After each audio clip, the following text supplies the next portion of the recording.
So before we get started, check out the following links in the description box below as highlighted in the image shown. So you'll be able to get our past papers, our link to our official website, link to accreditations, our link to donation page, and contact details in the description. So once you'll be watching a certain video of any lesson or of any past paper, you'll be able to get all these links, and you can be able to get to download past papers, to reach to our official website. You'll be able to see links to our accreditations so that you can see which authorities have accredited us. You'll be able to reach to our donation page as well as our contact details. Hello learners, welcome back. We're on our last video of the past paper, August 2024. We have done question 1 to 40. We are now at question 41, and question 41 we're going to do up to question 50 in this video. So let's first begin with question 41, and it reads: which one of the following statements is not a cause of a deflationary gap in an economy? Choice A is increase in income tax. Choice B is decrease in government expenditure. Choice C is increase in interest rate. And choice D is fear of retrenchment. So we can define a deflationary gap as a gap that occurs when aggregate demand in an economy is insufficient to reach the full potential of the economy, leading to unemployment and unused productive capacity. So choice A, an increase in income tax. This can cause a deflationary gap. Decrease in government expenditure. This is also can cause a deflationary gap. Increase in interest rates.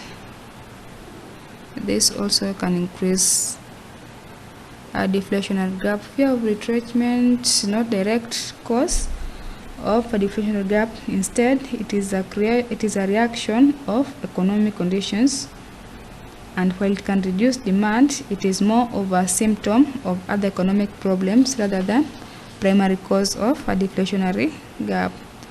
An increased income this leads to a reduction in disposable income, leading to a consumption and aggregate demand increase, leading to a deflationary gap. Decrease in government expenditure. A reduction in government spending directly lowers aggregate demand, which can result in a deflationary gap. Increase in interest rate, that is, higher interest rates make borrowing more expensive and saving more attractive, which can reduce investment and consumer spending, leading to a lower aggregate demand and potential a deflationary gap. So our answer in question 41 is choice D. We move to question 42, and it reads: which one of the following statements is an assumption of marginal productivity? Which one of the following statements is not an assumption of marginal productivity theory? And the marginal productivity theory of wage determination explains how wages are determined based on the marginal productivity of labor. We can state the assumptions and choose which one is not. The first assumption is this perfect competition. Perfect competition. You can read about this later. I'm just going to mention them.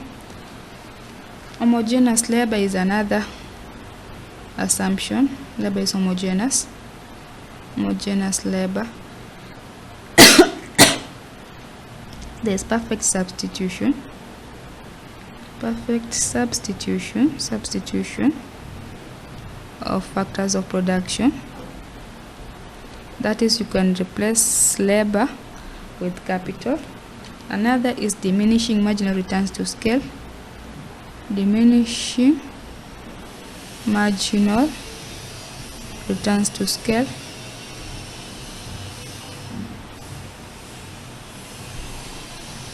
Another is full employment.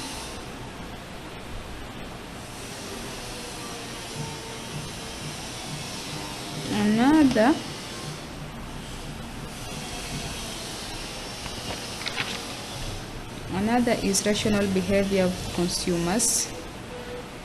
Rational behavior of consumers.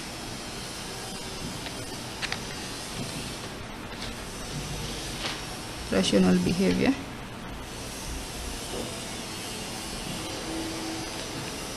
Another characteristic is mobility of labor. Mobility of labor. Another assumption is constant technology.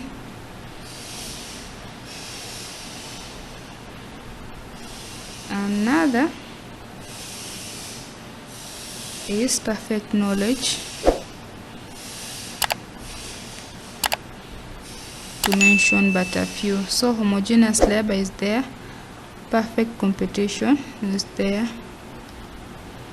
Commodity is homogeneous. This is not available on our list. Existence of knowledge or perfect knowledge is there. So our answer is choice C.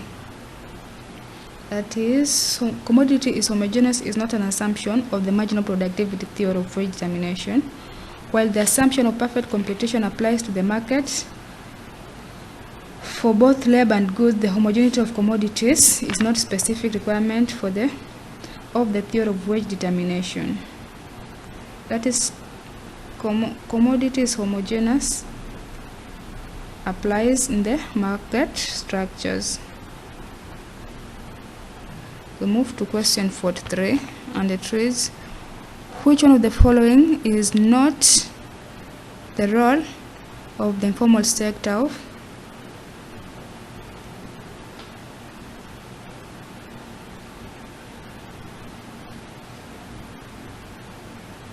Which one of the following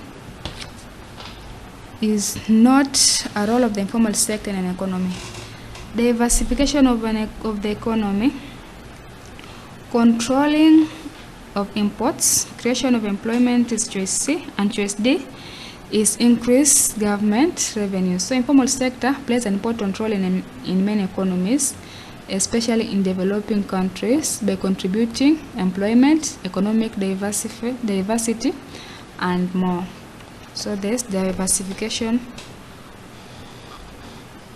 of economy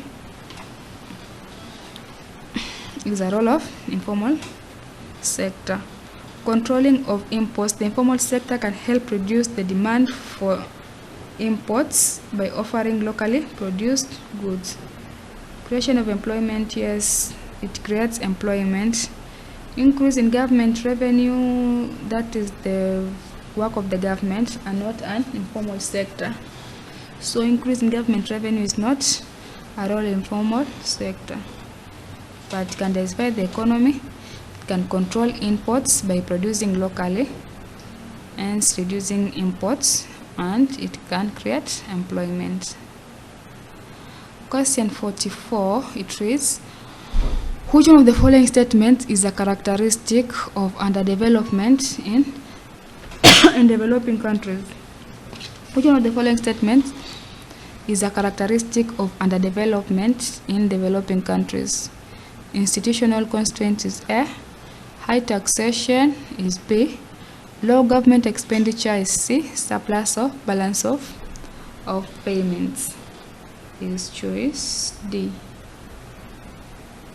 Underdeveloped countries often face significant institutional constraints such as weak legal systems, poor governance, ineffective public administration, corruption, and lack of infrastructure.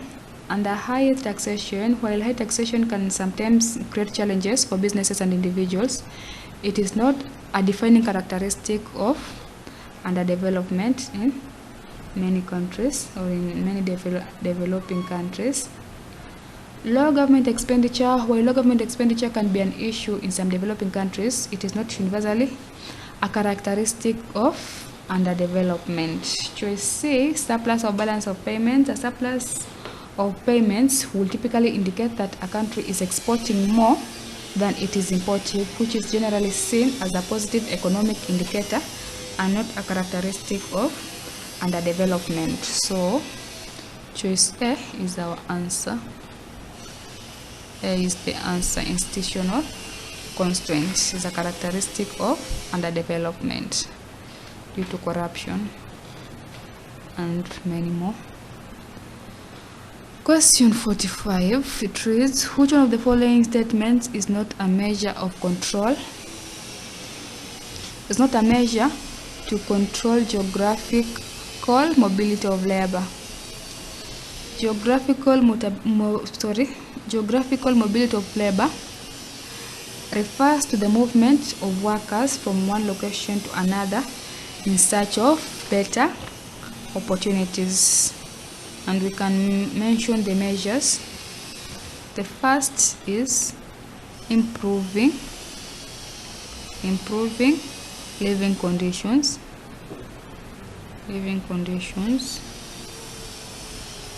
In less attractive areas.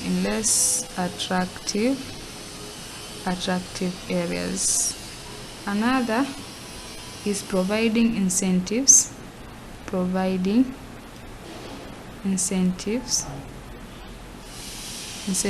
to stay, such as bonuses. Another is investment in regional development.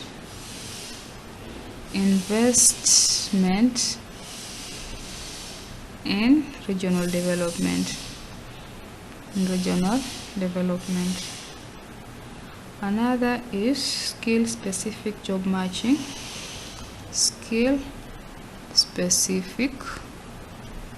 Specific job matching. Another characteristic is enforcing employment contracts.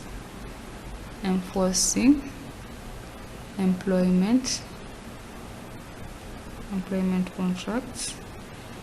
Another is providing training and career growth, improving job security,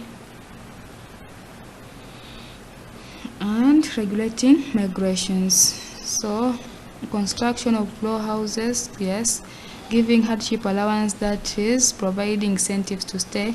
Developing infrastructure, yes. Adopting modern technology, this is not necessarily a measure.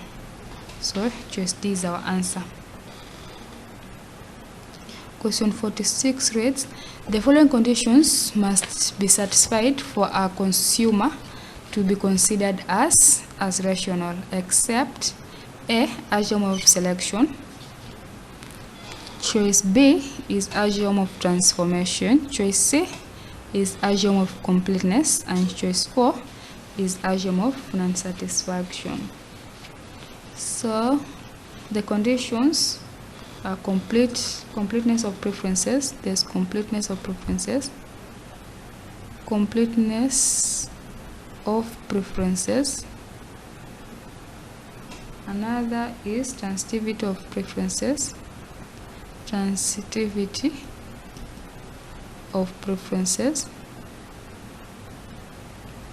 Another is non-satiation.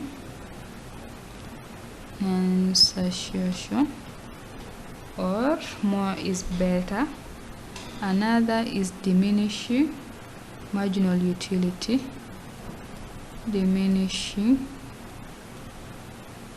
Marginal utility. Another is budget constraint. There is perfect competition. Sorry, perfect information. And then there's consistency in behavior. So which one of the following conditions must be satisfied for a consumer to be considered as rational? We say that for a consumer to be considered rational, certain conditions or axioms must be satisfied to ensure that their preferences and choices are logically consistent. Axiom of selection, choice A, refers to the consumer's ability to choose from available options on their preferences. It ensures that the consumer can make choices between two or more alternatives. Axiom of transformation, this involves the consumer's ability to make trade-offs between different goods.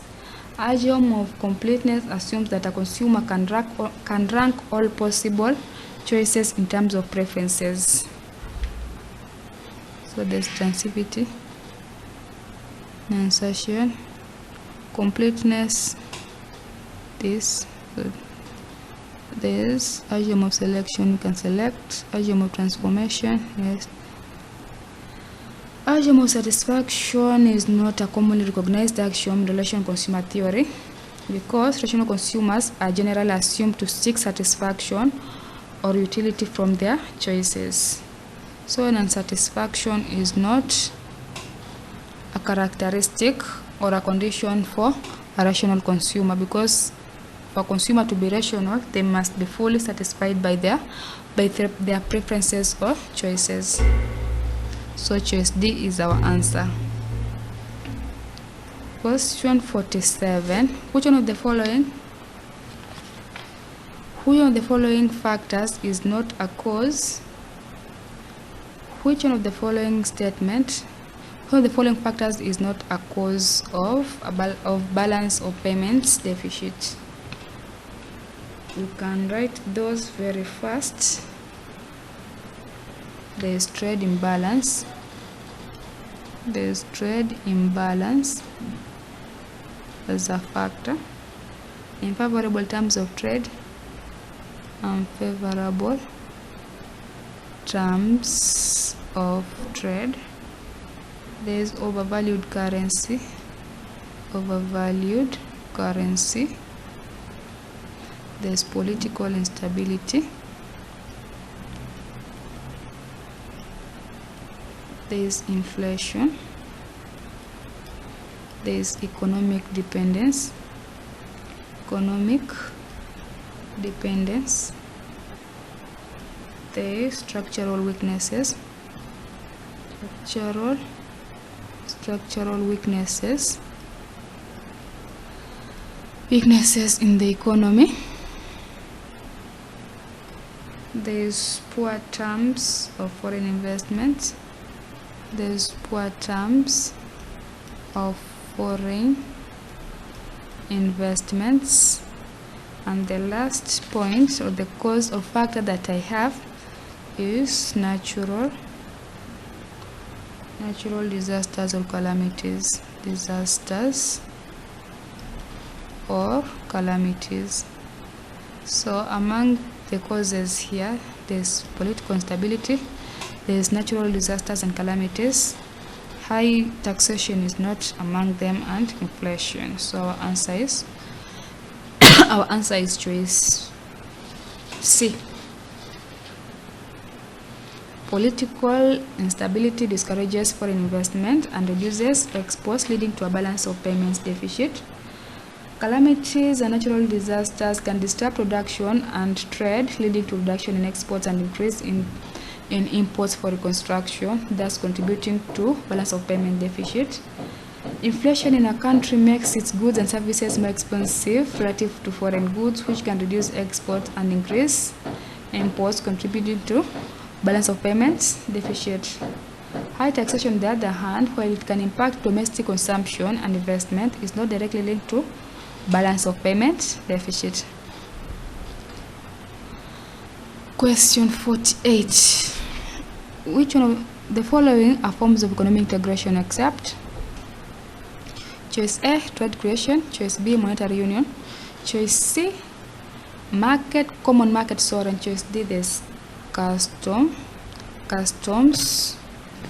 union. We can write the forms of economic integration very fast. There is preferential. We can read about this later. Preferential trade area, Another form is free trade area. Another form is customs union. There's common markets, economic union. There is monetary union. There is political union. And trade creation, and trade diversification, diversion. So trade creation is there, it's choice A. Monetary union is there. Common market is there. And customs union is also there.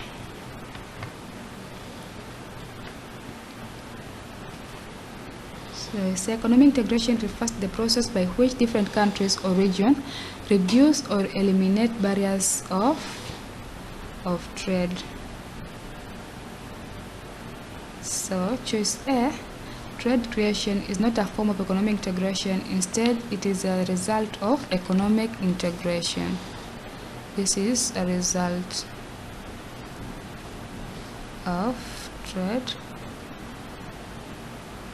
of economic integration.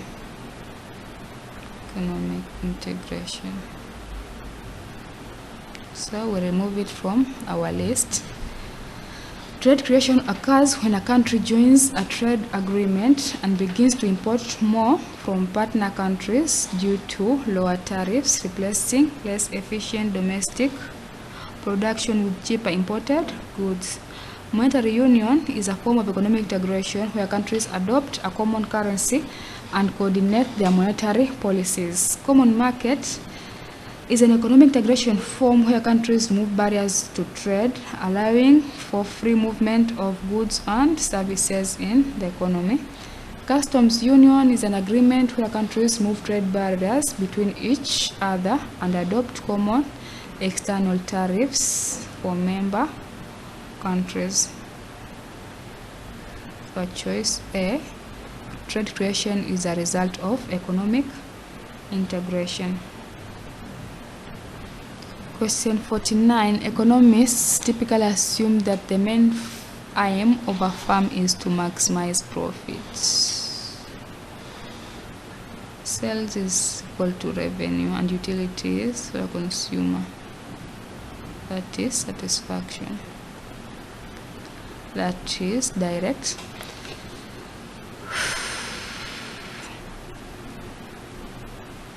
So question 50. It reads, which one of the following factors does not determine the level of national income? Choice A, technology. Choice B, per capita income. Choice C, level employment. And choice D, terms of trade. So national income refers to the total income earned by a country's residents from all economic activities within a specific period, typically 1 year. So technology plays a crucial role in determining national income.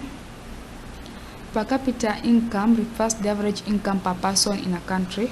While it is an important indicator of the standard of living, it is a derived measure and is calculated by dividing national income by the total population. Per capita income is not a determinant of national income, but rather a reflection of national income. So this is a reflection of national income.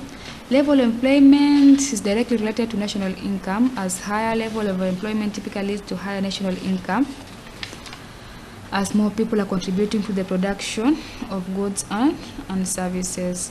Terms of trade refer to the rate at which one's country exports trade for imports can affect a nation's income. So favorable terms of trade can increase national income by making exports more valuable and increasing the country's income from trade. So choice B is our answer. It is not a factor of determination of national income, but rather a reflection of national income. So that is it. We have done from question 1 to 50. We are done with the past paper. So thank you, and see you in our next class or past paper. So if you like this video, you can always enroll with us. You'll be able to access more of these revision sessions, and also you'll be able to find well done lectures or pre-recorded videos for all the KASNEB courses as well as CHRP. And in case of anything, you can always reach us out. We have our contact details on the screen. Feel free to call, feel free to WhatsApp anytime. So thank you, and let's meet in our next session.